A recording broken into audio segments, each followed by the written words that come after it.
Hola chicos, en este vídeo vamos a tratar de explicaros de una manera muy sencilla cómo se organizaba un feudo, qué partes tenía, quiénes trabajaban en él, quiénes vivían en el feudo y sobre todo qué importancia tenía el feudo en la Edad Media, tanto a nivel social como a nivel político como a nivel económico. Así que muy atentos que esto es muy importante y es muy interesante.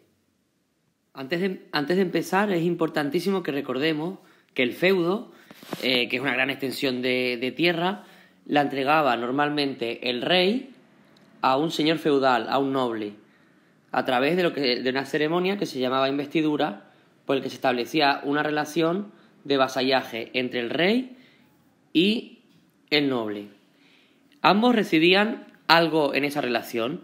El rey recibía apoyo militar, recibía lealtad, confianza, consejo, apoyo político, y el noble recibía normalmente un título, como podría ser de conde o de duque, y lo que era más importante, recibía un territorio, un gran terreno, una gran extensión de tierra sobre las que gobernar, que era lo que conocemos como feudo.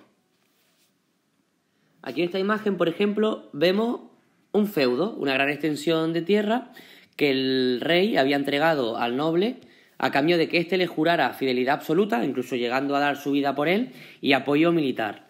En el feudo, el señor feudal, el noble, el que había recibido esa tierra, se iba a comportar o tenía la capacidad de comportarse como un auténtico rey en su territorio. Este señor feudal tenía plena autoridad en su feudo. Podía dictar órdenes, imponía multas, impartía justicia, cobraba impuestos y tenía su propio ejército. Es decir, era el rey absoluto en esa propiedad. Un feudo típico en la Edad Media pues tenía varios elementos básicos. Por un lado, para empezar, el castillo era el lugar más seguro donde vivía el noble y toda su familia.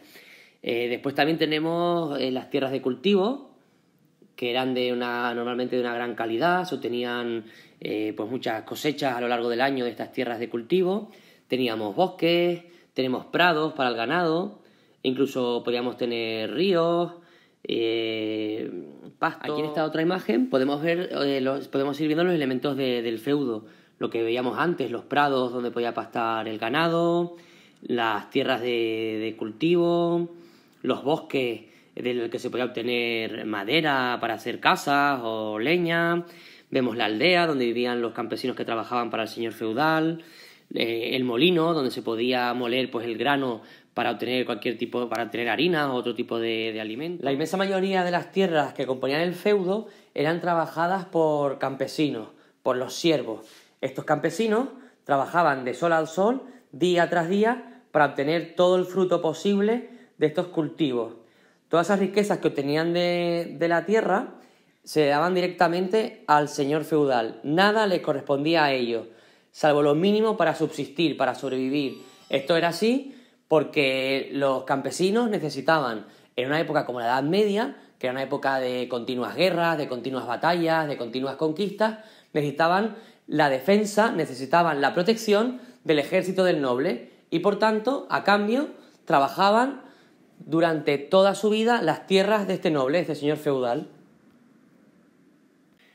Sin embargo, existían unos terrenos de cultivo dentro del feudo que recibían el nombre de mansos y que el noble entregaba a los campesinos libres.